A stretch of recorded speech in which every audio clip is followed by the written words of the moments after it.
चलिए first question से start करते हैं। पहला क्वेश्चन जो है वो जेई एडवांस 2007 में आया था। ठीक है, तो क्वेश्चन पढ़ते हैं और उसको सॉल्व करते हैं। Two particles of mass m each are tied at the ends of a light string of length 2a। तो ये जो पूरा लेंथ है, ठीक है, ये जो पूरा लेंथ है वो 2a है। ठीक है, यहाँ पे इन्होंने मार्क भी किया कि ये a है और ये a है, तो टोटल 2a हो गया। The whole system is kept on a frictionless horizontal surface with the string held tight so that each mass is at distance a from the center p. Now the midpoint of the string is pulled vertically towards upwards with a small but constant force F. ठीक है, as a result मतलब ये F जो है इस point P को खींच रहा है ऊपर, वो दिखाई भी दे रहा है। As a result, the particles move towards each other on the surface. ठीक है, neglecting the Earth's gravitation, the magnitude of acceleration when the separation between them becomes 2x. मतलब देखो कुछ ऐसा हो रहा होगा, एक पॉइंट के बाद ये आपका एक मास है, ये आपका दूसरा मास है, आपका जो स्ट्रिंग है वो ऐसा हो चुका है। यहां पे फोर्स F लग रहा है ऊपर, यहाँ पे फोर्स F लग रहा है ऊपर। This is mass m and this is mass m। वो क्या बोल रहा है कि अब जो सेपरेशन है वो 2x हो गया, मतलब ये वाला जो है ये डिस्टेंस x है और ये डिस्टेंस x है, और हमें ऑलरेडी पता है कि ये लेंथ a है और ये लेंथ a है। Let's say this angle is theta, let's say this angle is theta. अब क्योंकि ये फोर्स ऊपर खींच रहा है तो स्ट्रिंग में एक टेंशन आएगा। ठीक है, स्ट्रिंग में क्या आएगा, एक टेंशन। तो अगर आप ध्यान से देखो तो हम यहां पे क्या लिख सकते हैं, क्वेश्चन क्या है, एक्सेलरेशन। क्वेश्चन क्या है, एक्सेलरेशन। देखो acceleration when the separation between them becomes 2x। यहां पे आप मुझे बताओ कि आप क्या लिख सकते हो। अगर मैं एफबीडी बनाऊं इस पॉइंट का, पॉइंट P का, तो अगर आप ध्यान से देखो तो मान लो ये पॉइंट P है, ऊपर क्या लग रहा है, ऊपर कांस्टेंट फोर्स F लग रहा है, ऊपर कांस्टेंट फोर्स F लग रहा है। नीचे क्या लग रहा है, नीचे, नीचे देखो यहां पे T है यानी कि 2T cos थीटा। लगेगा कि नहीं लगेगा, देखो या 2T cos थीटा या 2T sin थीटा। ये अगर थीटा है, ये 90 है, तो ये 90 माइनस थीटा हो जाएगा, तो 2T sin थीटा होगा। ठीक है, 2T sin थीटा होगा। एक काम करते हैं, यस, देखो 2T sin थीटा होगा, क्या हो जाएगा, 2T sin थीटा। ठीक है, तो यहां से अपने को एक आइडिया मिल गया कि F जो है, यहां से क्या मिल गया, F जो है वो क्या हो जाएगा, 2T sin theta, 2T sin theta. ठीक है, तो यहां से टेंशन कितना आ गया, F अपॉन 2 sin थीटा। यहां से टेंशन क्या आ गया, F अपॉन 2 sin थीटा। और देखो, अच्छा मैंने ये कैसे लिख लिया सर, ऐसा कैसे कि F बराबर 2T sin थीटा, इसलिए क्योंकि अगर आप इस मास को देखो, इस मास का जो एक्सेलरेशन है वो खाली x एक्सिस में, y एक्सिस में कोई भी एक्सेलरेशन नहीं है किसी भी मास का, यानी कि y एक्सिस में जो फोर्स है वो बैलेंस है। तो इतना तो पता चल गया कि जो टेंशन है that is F by 2 sin theta. अब यहां पे आप क्या कर सकते हो, आपको क्या निकालना है, find the magnitude of acceleration, find the magnitude of acceleration. मान लो इस डायरेक्शन में एक्सेलरेशन a है, मान लो इस डायरेक्शन में एक्सेलरेशन a है, तो आप क्या लिखोगे, F is equal to M A, ये बात हमें पता है, F is equal to M A. ये वो फोर्स नहीं है, ठीक है, इसको इससे कंफ्यूज मत करना। यहां पे जो फोर्स है that is T cos theta, ये जो एक्सेलरेशन ला रहा है वो टी कॉस थीटा ला रहा है, तो यहां पे मैं लिखूंगा टी कॉस थीटा बराबर m इंटू ए। टी मुझे पता है, तो f बाय 2 साइन थीटा, ये हो गया T, into cos theta upon m is equal to A. तो मैं यहां पे लिखूंगा a क्या आएगा, देखो f बाय 2m बाहर आ जाएगा, cos theta by sine theta होता है 1 by tan theta, 1 by tan theta. यहां पे tan थीटा क्या होगा, ये थीटा है, देखो ये x, ऐसा कुछ सिनेरियो है अपने सामने। सिनेरियो कैसा है, ये थीटा है, ये x है, ये a है, तो ये क्या हो जाएगा, ये 90 डिग्री है, तो ये हो जाएगा अंडर रूट ऑफ, मान लो ये y है थोड़ा टाइम के लिए, तो मुझे पता है कि x square plus Y square बराबर क्या हो जाएगा a स्क्वायर, तो y square is equal to a square minus X square, तो y कितना आएगा under root of a square minus X square. ये अब यहां से tan थीटा निकाल लो, तो a आ जाएगा f upon 2m into tan क्या होता है अपोजिट अपॉन एडजेसेंट, अपोजिट क्या है under root of a square minus X square, और एडजेसेंट क्या है x। ऐसा कोई ऑप्शन है क्या, f bye 2m x upon, देखो ये ऑप्शन करेक्ट है, ऑप्शन बी यहाँ पे करेक्ट है। ठीक है, आई होप ये क्वेश्चन आपको समझ में आया होगा। नेक्स्ट क्वेश्चन की तरफ बढ़ते हैं। ये क्वेश्चन 2006 में IIT जेईई में पूछा गया था एडवांस में। अब देखो ये क्वेश्चन क्या है, 2 blocks of A and B are shown, masses कितना है 2m and m respectively, connected by massless inextensible string. The whole system is suspended by a massless spring shown in the figure. The magnitude of acceleration A and B immediately after the string is cut. देखो ये string को cut किया, जैसे ही ये string को cut किया, मुझे एक बात तो पता है कि B इसका जो acceleration है वो acceleration due to gravity हो जाएगा। सोचो ना, वो string से लटक रहा है, हाँ आधा घंटा, आप बंद करेंगे, हाँ चलेगा, देगी चाबी, मतलब वॉशरूम ऑन कर, मैं आपको बोल रहा हूँ कुछ नहीं, देगी चाबी, हाँ ठीक, बाकी का लाइट चला लेडीज का, और वो बाहर लाइट बस को, ठीक है। तो यहाँ पे मुझे पता है कि जैसे मैं इस स्ट्रिंग को काटूंगा ये तो फ्री फॉल करेगा, तो B का जो एक्सेलरेशन है वो G है, वो सिर्फ 2 ऑप्शन में दिख रहा है, तो ये 2 ऑप्शन तो पहले ही मेरे एलिमिनेट हो गए। अब इस A पे आते हैं, देखो स्ट्रिंग के कट होने के पहले स्प्रिंग में क्या सीन था, ये स्प्रिंग है, मान लो ये पूरा एक सिस्टम था 3m मास का, और ऊपर स्ट्रिंग था जिसमें टेंशन T था, और नीचे क्या था 3mg। जैसे ही आपने इसको कट किया, कट करने के पहले टेंशन किसके बराबर था 3mg के बराबर था, जैसे ही आपने इसको कट किया, क्या स्प्रिंग में कोई फ्री एंड बना, इंस्टेंटेनियस चेंज कब आता है, जब स्प्रिंग में फ्री एंड बन जाता है, तो स्प्रिंग तो अभी भी इंटैक्ट है, तो इंस्टेंटेनियस टेंशन चेंज नहीं होगा, तो कट होने के बाद भी आपके पास बचेगा खाली A, जिसके नीचे क्या होगा 2mg, और ऊपर होगा टेंशन जो कि चेंज नहीं होगा, which is 3mg, which is 3mg।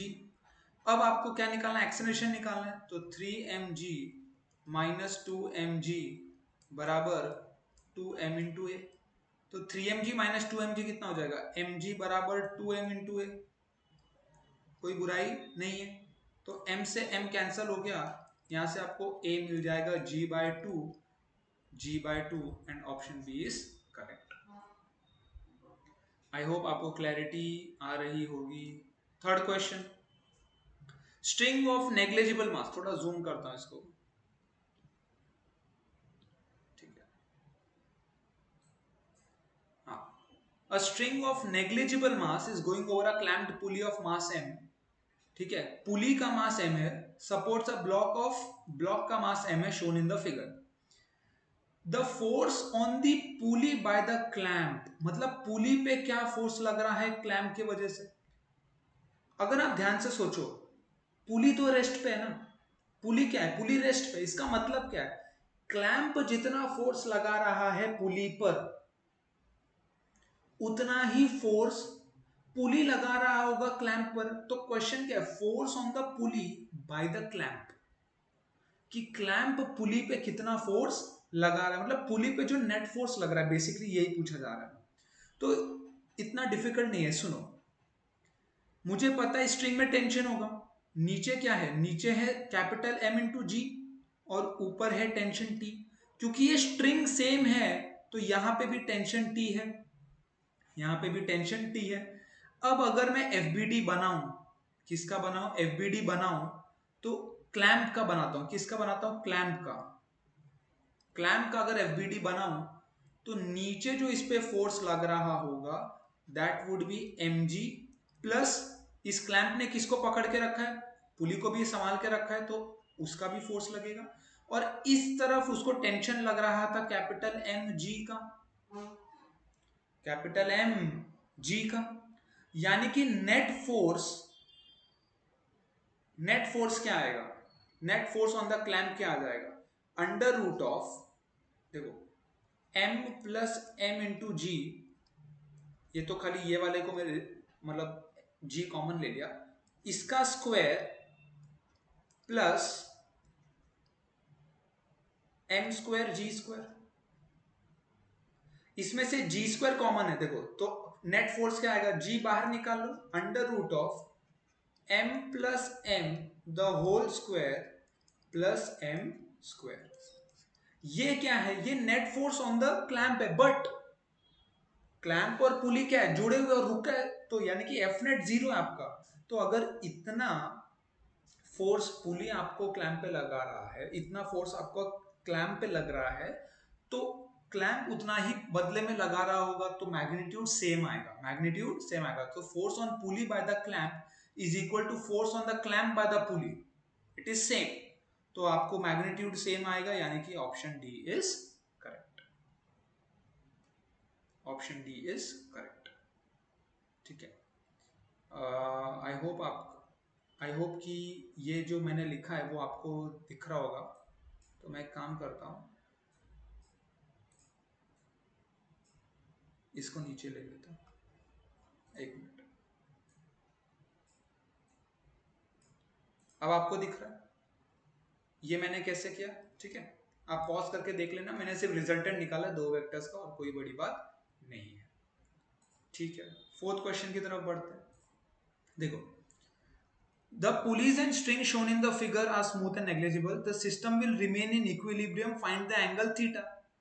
तो मुझे इतना पता है, देखो ये कोई बहुत डिफिकल्ट क्वेश्चन नहीं है, एक्चुअली ये फिगर गलत है, ऐसा होना चाहिए था, ऐसा, ऐसा स्ट्रेट लाइन मतलब, ठीक है, वो अटैच्ड है, आपसे थीटा पूछा जा रहा है। देखो नीचे क्या है, mg लग रहा होगा, यहाँ क्या लग रहा है, mg लग रहा होगा, यहाँ पे क्या लग रहा होगा, टेंशन T लग रहा होगा, यहाँ पे क्या लग रहा होगा, टेंशन T लग रहा होगा। अब ये टेंशन अलोंग द स्ट्रिंग तो सेम होगा, यहाँ पे क्या आ जाएगा, √2mg। तो मुझे क्या पता चला, T किसके बराबर है, mg के बराबर, ऊपर कितना आएगा, 2t cos theta, 2t cos theta बराबर √2mg, t कितना mg, तो 2mg cos थीटा बराबर √2mg, mg ने mg को मार दिया, तो cos थीटा कितना आया, √2 बाय √2 इंटू √2, मतलब 2 को मैंने लिख दिया, यानी कि थीटा कितना आया, 45 डिग्री। तो क्वेश्चन क्या था, find angle theta, that is 45 degree. ठीक है, ये क्वेश्चन आया था 1984 में, इसको देखते हैं। The two pulley arrangements shown in figure are identical. The mass of the rope is negligible. In A, mass m is lifted up by attaching a mass 2m. ठीक है, mass m को lift करने के लिए यहाँ पे 2m mass attach किया on the other end of the rope. In B, m is lifted up by pulling the other end of the rope with a constant downward force 2mg. The ratio of acceleration in two cases will be, इसको देख लो, basically दोनों का acceleration निकालना है। अगर मैं ए case की बात करूं, ठीक है, थोड़ा मैं इसको ऐसा कर देता हूँ। एक केस की बात करता हूँ, केस नंबर ए। एफबीडी अगर बनाओगे तो यहाँ पे एम है, यहाँ पे क्या होगा, एम जी आएगा, और ऊपर एक टेंशन टी है, और यहाँ पे क्या है, 2m, यानी कि नीचे क्या आएगा 2mg, और ऊपर क्या है टेंशन टी। स्ट्रिंग सेम है, टेंशन सेम होगा। मान लो ये ऊपर जा रहा है एक्सेलरेशन ए से, ये नीचे जा रहा है एक्सेलरेशन ए से, तो मुझे क्या आया कि t minus M G is equal to M A, और यहां से आया t, सॉरी 2mg बढ़ा है ना यहाँ पे 2mg बढ़ा है, तो यहाँ पे आएगा 2mg माइनस टी बराबर 2m। ठीक है, ऐड कर दो, t से t मर गया, 2mg माइनस mg कितना बचता है, mg इक्वल टू 3ma, तो a आया, m से m मरेगा यहाँ पे g बाय 3, a क्या आया g बाय 3। अब देखो b वाला केस लो, यहां पे क्या है, यहां पे m है, नीचे mg, और ऊपर क्या है टेंशन t, टेंशन t। और मान लो ये ऊपर जा रहा है एक्सेलरेशन a डैश से या a1 से, यहां पे अदर एंड पे नीचे क्या है 2mg, और ऊपर क्या है टेंशन t। तो मुझे बताओ यहां पे टेंशन क्या आएगा, 2mg के बराबर होगा, यहाँ पे टेंशन 2mg ना, क्योंकि 2mg से खींच रहे हो, तो टेंशन कितना आएगा 2mg, तो ये कितना हो गया 2mg हो गया ना, ये कितना हो गया 2mg, तो यहाँ पे आएगा 2mg माइनस mg बराबर m इंटू a1, यानी कि ma1 is equal to mg, यानी कि a1 बराबर g। तो रेशियो क्या पूछ रहा था, a upon a1, that is g by 3 upon g, that is 1 by 3. This is the answer. So ratio of acceleration will be 1 by 3. समझा ये कैसे आया? देखो आप बोलोगे सर ये a डैश से ऊपर जा रहा है तो ये a डैश से नीचे जाएगा, नहीं, टेंशन आपका 2mg है स्ट्रिंग में, इसके लिए उसने ऐसा बताया है कि मैंने वहां पे फोर्स, जैसे आपने 2mg से नीचे खींचा तो टेंशन कितना आ गया 2mg, टेंशन कितना आ गया 2mg। ठीक है,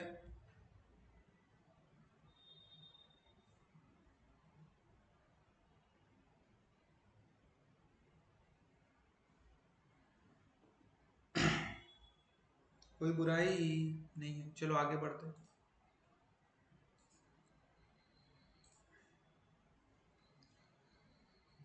ये एक अच्छा क्वेश्चन है, ठीक है, आई होप आपको यहां से स्क्रीन दिख रहा होगा। ठीक है, one end of horizontal uniform beam, ये हॉरिजॉन्टल यूनिफॉर्म बीम है जिसका वेट W है, क्या है वेट W, मास नहीं वेट W है, लेंथ L है, hinged on a vertical wall at point O and its other end is supported by a light inextensible rope. The other end of the rope is fixed at point Q at height L, ये भी L है, okay. A block of weight alpha W is attached at the point P of the beam as shown in the figure. The rope can sustain maximum tension of 2 root 2 W. Which of the following statements are correct? Vertical component of reaction force at O does not depend on alpha. Horizontal component of reaction force at O is equal to W for alpha equal to 0.5. Tension is 2W for alpha. This and rope breaks if alpha is greater than 1.5. Basically पहले में वो हमने को क्या निकालना है, reaction force, क्या लेना है रिएक्शन फोर्स, और उसके बाद टेंशन की बात होगी, तो पहले रिएक्शन फोर्स पे आ जाता है। एफबीडी बनाओ, देखो एक बात तो क्लियर है, अगर ये भी एल है ना, ये भी एल है और ये भी एल है, तो ये एंगल 45 हो जाएगा, ये भी एंगल 45 हो जाएगा, क्यों, क्योंकि ये 90 है, और अगर दो साइड्स इक्वल है तो अपोजिट एंगल्स इक्वल होते हैं, तो 45 आएगा। तो अगर मैं इसका एफबीडी बनाऊं, यहां पे पॉइंट ओ पे एक नॉर्मल रिएक्शन मान लो इधर NX लग रहा है और ऊपर एक नॉर्मल रिएक्शन लग रहा है मान लो NY।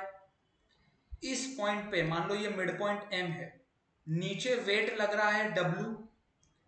इस पॉइंट पे नीचे वेट कितना लग रहा है अल्फा W, और ऊपर कितना लग रहा है, यहां पे टेंशन T है, 45 लोगे तो T/√2, T/√2, और यहां पे आएगा T/√2। क्योंकि ये इक्विलिब्रियम में है, क्या NX बराबर T/√2 आ गया, दिस बराबर दिस होगा ना, NX बराबर T/√2। और देखो ऊपर क्या क्या लग रहा है NY प्लस T/√2, ये इक्वेशन 1 ले लेते हैं। T/√2 is equal to W plus alpha W। तो यानी कि NY आया आपका, अगर मैं W कॉमन ले लूं तो 1 प्लस अल्फा माइनस T/√2, ये हो गया इक्वेशन नंबर 2। अगर टॉर्क निकालू इसके अबाउट, इस पॉइंट के अबाउट, इस पॉइंट को क्या बोल दो, P बोल दो, क्योंकि ये इक्विलिब्रियम में हमें पता है।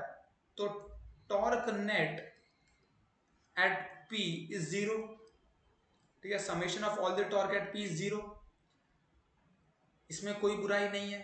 देखो NY देखो ऊपर है तो टॉर्क ऐसा लगाएगा, और वेट नीचे है टॉर्क ऐसा लगाएगा।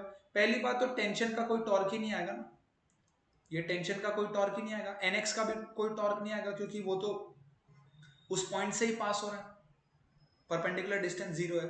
यहां पे दो टॉर्क प्रोड्यूसिंग फोर्सेस हैं NY और W, दोनों का डायरेक्शन अपोजिट है। अगर नेट 0 है मतलब torque produced by NY is equal to torque produced by W।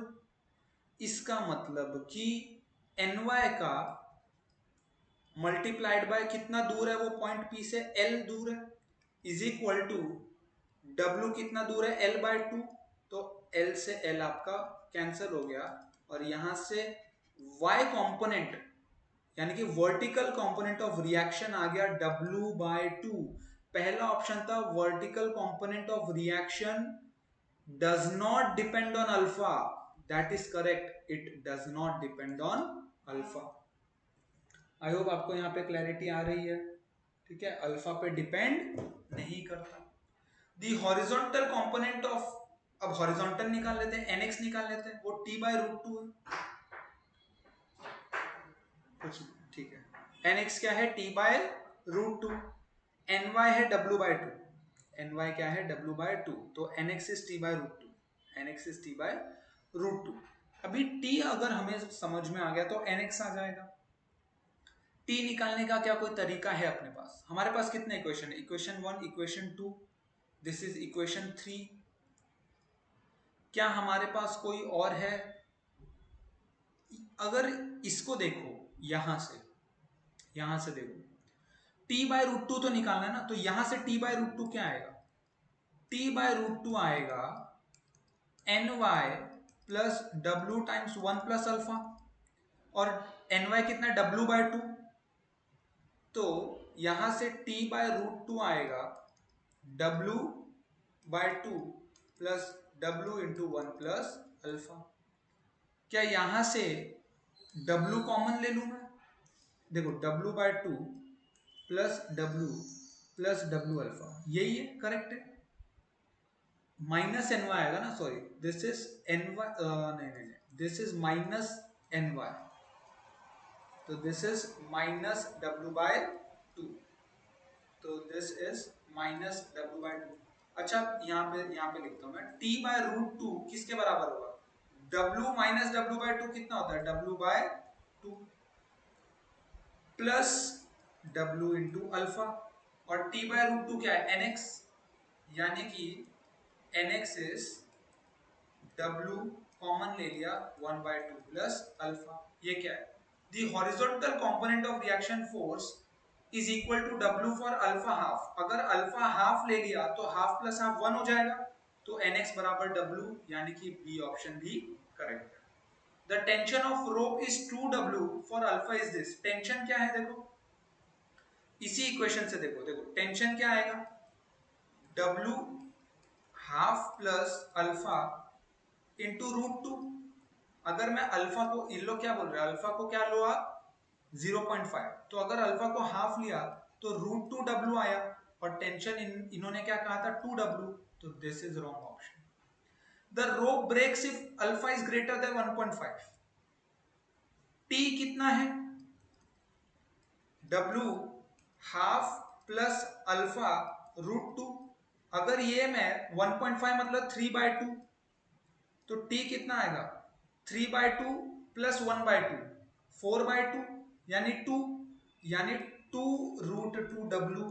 क्या 2√2w मेरा t मैक्स था, 2√2w क्या था मेरा t मैक्स, मतलब अगर अल्फा जस्ट 3/2 लिया तो मेरा मैक्सिमम टेंशन रीच हो जाएगा, तो अल्फा ग्रेटर देन 3/2 पे तो ऑब्वियसली टेंशन से ज्यादा हो जाएगा, तो द रोप विल ब्रेक। आज के लेक्चर में इतना ही, ठीक है। और भी कुछ क्वेश्चंस बचे हैं, आई थिंक सो 2 क्वेश्चन बचे हैं, उसको मैं फ्रिक्शन के साथ ले लूंगा, फ्रिक्शन के एडवांस के पीवाई की तक।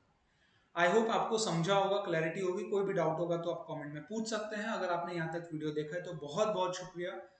अगर आपको वीडियो पसंद आया तो लाइक करो, चैनल को सब्सक्राइब करो, अपने दोस्तों को शेयर करो, और पढ़ाई करना मत भूलिएगा। और मैं अपनी रिकॉर्डिंग अब बंद करने जा रहा हूँ।